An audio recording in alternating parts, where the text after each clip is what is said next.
Gold trusted gold buyers. మీరు తాకట్టు పెట్టిన బంగారాన్ని విడిపించి ఈ రోజు ఉన్న మార్కెట్ ధరకు కొనబడును. నమస్కారం, వెల్కమ్ టు ఐ డ్రీమ్. ధర్మ మార్గం విత్ విజిత కార్యక్రమానికి స్వాగతం.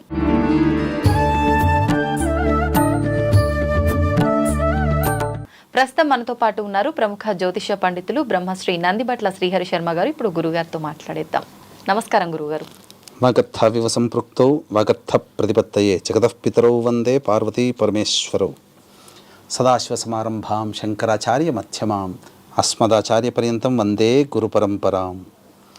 ఆదిత్యాయ చ సోమాయ మంగళాయ బుధాయ చ గురుశుక్రశనిభ్యశ్చ రాహవే కేతవే నమః. శృంగేరి జగద్గురు పీఠాధిపతులకి, కంచి పీఠాధిపతులకి నమస్కారములు తెలియచేసుకుంటూ కార్యక్రమాన్ని ప్రారంభిద్దాం. గురుగారు, మాఘమాసం అంటేనే ఎన్నో విశేషాలకు చాలా ప్రసిద్ధి చెందిన మాసంగా చెప్పుకుంటాం. కానీ ముఖ్యంగా మాఘమాసంలో వచ్చే మాఘ పౌర్ణమి రోజు దానాలు చేయడం విశేషం అని చెప్పి మాట్లాడుకుంటూ ఉంటాం. ప్రత్యేకించి ఆ దానాల్లో కూడా కొంతమందికి ప్రత్యేకంగా నిర్దిష్టమైంది అని చెప్పి నేను విన్నంత వరకు ఏంటంటే, సంతానం లేనివారు, ప్రత్యేకించి మగపిల్లలకు ఏదైనా గండాలు ఇలాంటివి ఉన్నవాళ్ళు ఆ రోజున కనుక కొన్ని రకాల వస్తువులు దానం చేస్తే అటువంటి దోషాలు ఏమైనా ఉంటే తొలగిపోతాయి అని చెప్పి, ఇది నిజమేనా? నిజంగా ఆ రోజున వాళ్ళు ఎటువంటి దానాలు చేస్తే దాని నుంచి బయటపడతారు? వాస్తవం. ఎందుకనంటే ఇప్పుడున్నటువంటి ప్రస్తుత పరిస్థితిలో చాలామందికి సంతానం కలగట్లేదు. అవునండి, అదొకటి. సంతానాన్ని ఇచ్చేవాడు ఎవరు? విష్ణువే. అంటే మిగతా దేవతలు కూడా ఇస్తారు, కానీ సంతానాన్ని పొందాలి అని అంటే రావి చెట్టు చుట్టూ నారాయణాయ నమః అంటూ 27 ప్రదక్షిణలు చేసి ప్రతిరోజు విష్ణు సహస్రనామ పారాయణం చేస్తే తప్పకుండా 108 రోజుల కల్లా అమ్మాయి గర్భవతి అవుతుంది. తండ్రి ఆ అబ్బాయి కూడా సంతానవంతుడు అవుతాడు. ఇద్దరూ చేయాలి, భార్యాభర్తలు. అయితే మనకు అనేక పురాణాలు ఉన్నాయమ్మా. అష్టాదశ పురాణాలు, అలాగే సంబంధించినటువంటి అనేక ఉపాఖ్యానాలు కూడా ఉన్నాయి. ఎన్నో మానవుడు తరించడానికి ఎన్నెన్నో పరిహార క్రియలు అనేటువంటివి ఉన్నాయి. ఇప్పుడు మనం చెప్పుకోబోయేది అటువంటిది ఏంటంటే, సంతానాన్ని పొందడం కోసం ఒకటి, మగపిల్లలున్నటువంటి తల్లిదండ్రులు ఖచ్చితంగా చేయాల్సినటువంటి దానము మాఘ పౌర్ణమి నాడు మాత్రమే చేయమని శాస్త్రం చెప్పబడి ఉంది. అయితే ఊరికే చేయమంటే అర్థం కాదు కదా. దీనికి ఇంతకు ముందు జరిగినటువంటి సంఘటన ఒకటి తెలియచేస్తాను. పూర్వం ఒకప్పుడు గంగా నదీ తీరంలో వేదాంగతుడైనటువంటి బ్రాహ్మణుడు దంపతులు ఉన్నారు. వారికి ఎంతకీ సంతానం కలగలేదు. కొంతకాలం అయిన తర్వాత మనకు కంటి ముందర మనకు సంతోషము సౌఖ్యాన్ని ప్రసాదిస్తూ, మన తదనంతరం మనకు మళ్ళీ పరలోకంలో కూడా సౌఖ్యాన్ని ప్రసాదించేటువంటి పుత్రుడు లేకపాయే కదా అని చెప్పి బాధపడుతుంటే, ఇంకేం విచారించకమ్మా, నేను తపస్సుకు వెళుతాను, వెళ్ళి ఆ తదనంతరం దేవతానుగ్రహంతో తప్పకుండా సంతానవంతులం అవుతామని చెప్పి శ్రీహరి గురించి గంగా తీరములో ఘోరమైన తపస్సు ఆచరించాడు. ఆయన భక్తికి మెచ్చినటువంటి విష్ణువు ప్రత్యక్షమై ఏం కావాలన్నప్పుడు సంతానాన్ని కోరాడు.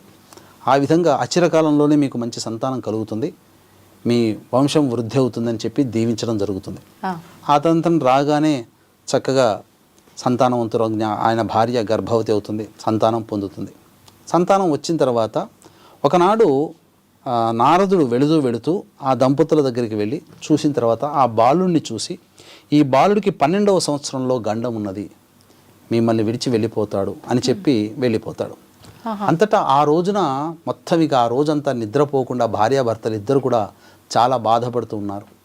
అంతటా ఇంతటి మంచి వార్త విని విష్ణు యొక్క అనుగ్రహం వల్ల సంతానాన్ని పొందిన మనము మళ్ళీ సంతానాన్ని నష్టపోతున్నామా అనంటే, ఏం కాలేదు, నేను మళ్ళీ విష్ణుని అడుగుతానని చెప్పి మళ్ళీ విష్ణు కోసం ఘోర తపస్సు చేసినప్పుడు విష్ణు ప్రత్యక్షమే, మళ్ళీ ఎందుకయ్యా నా గురించి ఆలోచించావు అనంటే, నీ ప్రసాదించినటువంటి సంతానమే నారదుల వారు వచ్చి, నీ శిష్యుడైనటువంటి నీ మనవడైనటువంటి నారదుల వారే వచ్చి సంతానము నష్టపోతావు అని చెప్పారు, కాబట్టి నేను నమ్మాల్సి వచ్చింది. దీనికి పరిహారం ఏందయ్యా విష్ణు భగవానుడా అని అంటే, అప్పుడు ఇది నీ గత జన్మ కర్మదోషం వల్లనయ్యా ఇట్లా జరిగింది. అంటే నీవు పూర్వజన్మలో జ్ఞానశర్మ అనేటువంటి వాడివి, ఆమె భార్య, ఇద్దరు కూడా మళ్ళీ పుణ్యవశాత్తు మళ్ళీ ఇద్దరు కూడా దంపతులుగా పుట్టారు. ఈ జన్మలో కూడా ఆమె ఇప్పుడున్న భార్య, ఆ పోయిన జన్మలో నీ భార్య. కాబట్టి ఆమె కొన్ని నివారణ అంటే కొన్ని క్రియలు సరిగ్గా చేయలేకపోయింది గత జన్మల్లో. మాఘమాస వ్రతాన్ని ఆచరిస్తూ మాఘ పౌర్ణమి రోజున నన్ను కొలిచింది. నీవు వెళుతూ వెళుతూ కూడా ఆ మాఘ పౌర్ణమి రోజున కొన్ని పూజా విధానాలు, కైంకర్యములు, నైవేద్యములు, దానములు చేయమని చెప్పావు. ఆమె ఎంతో సంతోషముతో కొన్ని చేయలేకపోయింది, ముఖ్యంగా దానం చేయలేకపోయింది. ఆ కారణం చేత 2 తప్పులు జరిగాయి. ఒకటి, భర్త అయినటువంటి నీ మాట వినకపోవడం.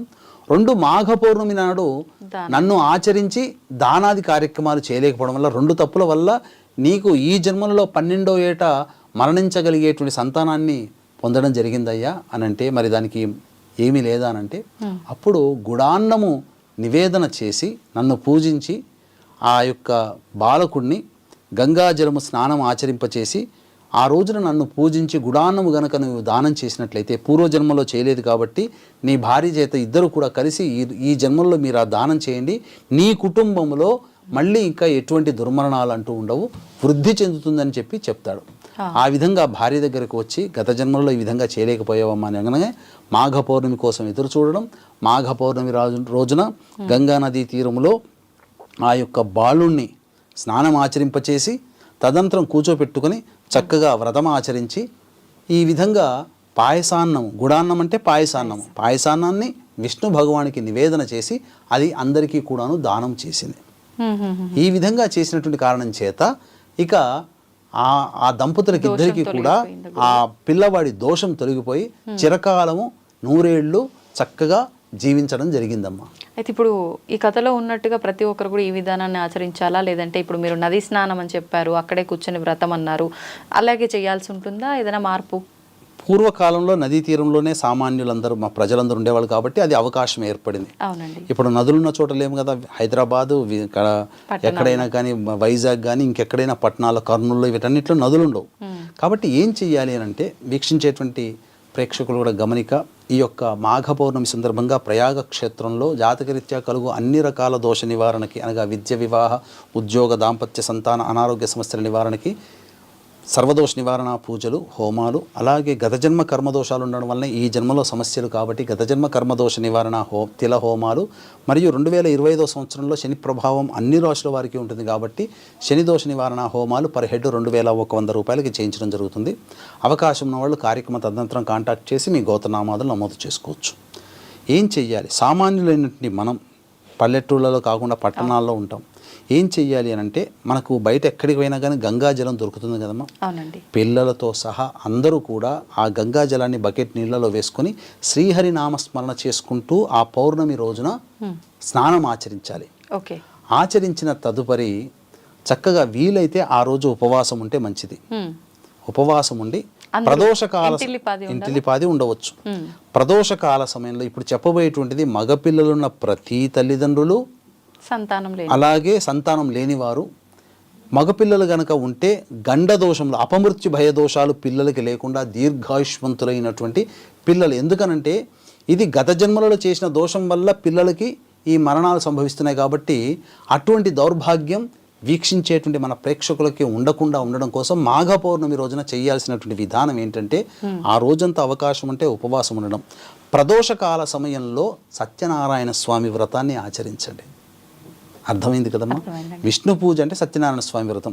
బ్రాహ్మడు దొరకడు, తులసి చెట్టు దగ్గర ఆవు నేతితో దీపారాధన చేసి అష్టదళ పద్మం వేసి పసుపు, కుంకుమ, అక్షితలు, పుష్పములు వేసి మధ్యలో ఆవు నేతితో దీపారాధన చేసి, లేదా మధ్యలో కలశం పెట్టి ఆ కలశంలో విష్ణు ప్రతిమను కానీ లేదా తులసి చెట్టు దగ్గరనైనా కానీ చేసిన తర్వాత విష్ణు సహస్రనామ పారాయణం చేసి ఇంట్లో వండినటువంటి పాయసానాన్ని ఆ విధంగా స్వామికి కొంత నైవేద్యంగా పెట్టి మిగిలినది పక్కకు పెడతాం కదా, అది దానము చేయండి. దేవాలయంలో దానం చేయొచ్చు, బ్రాహ్మడికి దానం చేయొచ్చు, లేదా ఇంటి చుట్టుపక్కల వాళ్ళకి పాయసానాన్ని కనుక పెట్టినట్లయితే తప్పకుండా ఆ ఇంట్లో ఉన్నటువంటి పిల్లలకి గండ దోషాలు తొలగిపోతాయి. ఇది ఖచ్చితంగా అందరూ చేయాల్సినటువంటిది. ఇందులో పెద్ద పోయే ఖర్చే ఉందమ్మా. మనం ఎట్లాగో పూజ చేసుకుంటాం, పౌర్ణమి రోజున విశేషంగా ఆ రోజున చేసుకోండి. ఇప్పుడు ఆలయానికి అది ప్రసాదంగా తీసుకెళ్లి అక్కడ అందరికి పంచిపెట్టచ్చు, తప్పేమీ లేదమ్మా.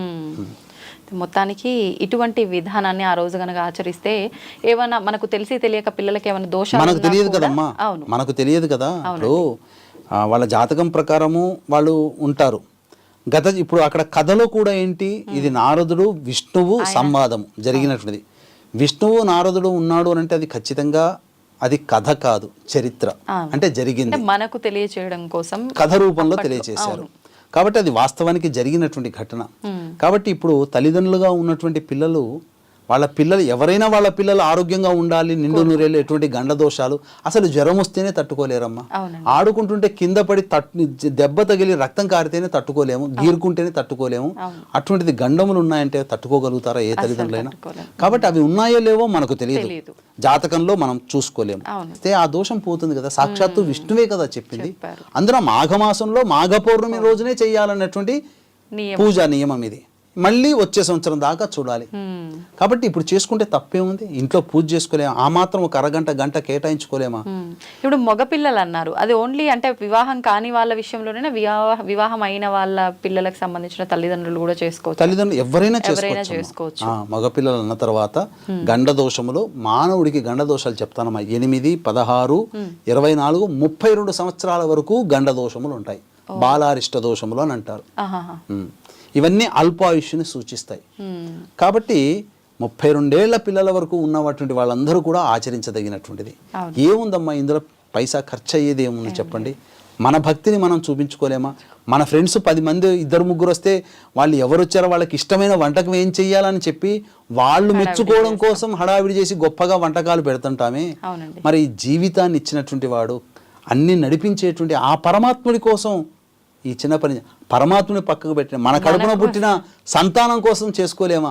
అంత దౌర్భాగ్యమైన స్థితిలో అయితే మనం లేం కదా. కాబట్టి మన మాట విని ఖచ్చితంగా అందరూ కూడా ఈ యొక్క నియమాన్ని ఆచరించి, తద్వారా వాళ్ళకి కలిగినటువంటిది ఏంటనంటే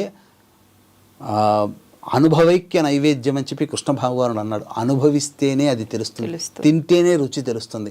అలాగే చేసిన తర్వాత సమస్యలు వస్తాయి కదా, ఆ సమస్యల నుంచి పిల్లలు బయటపడ్డప్పుడు ఆ రోజున మాఘ పౌర్ణమి రోజున పలానా విజిత, పలానా శ్రీహరి శర్మ గారి సంవాదంలో విన్నటువంటి విధానమును మనం ఆచరించాము. కాబట్టి ఈనాడు అధిక కష్టములు పడకుండా, నష్టములు పడకుండా మన సంతానం మన కంటి ముందర సంతోషంగా ఉన్నాము అనంటే ఆ రోజున మనం చేసింది అని చెప్పి ఆ రోజున విష్ణువుకి మళ్ళీ ఇంకొకసారి థ్యాంక్స్ చెప్పుకుంటారు. అవును, నిజంగా చాలా మంచి విధానాన్ని తెలియజేశారు గురువుగారు. ధన్యవాదాలు. సర్వం శ్రీ ఉమామహేశ్వర పరబ్రహ్మార్పణమస్తు.